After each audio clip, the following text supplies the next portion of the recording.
Salut tout le monde, salut à tous mes abonnés, à tous mes followers, et allez-y, continuez, partagez, partagez pour que ça leur monte au crâne et pour qu'ils comprennent ce qu'on est en train de leur expliquer et ce qu'on veut leur expliquer.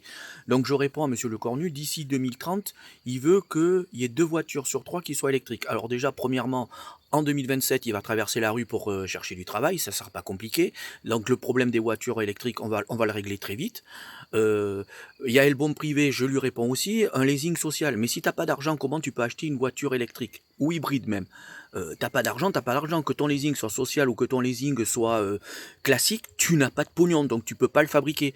À moins que l'État fasse marcher la planche à billets, nous donne de l'argent, et là on va leur acheter des voitures, on va leur changer le parc, hein, mais qui nous donne du pognon, qui nous en donne.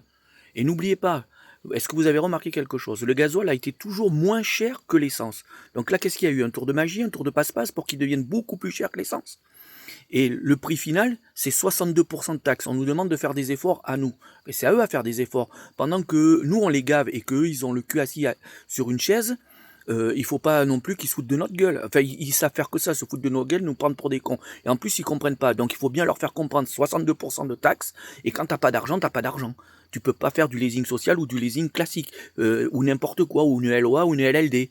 Donc il faut qu'ils arrêtent, il faut qu'ils se fassent soigner. Comme Trump, là, il nous bloque le détroit d'Ormuz, il fait n'importe quoi, Trump, mais qu'il aille consulter un psychologue, parce que ce mec, c'est un grand malade, c'est un grand malade.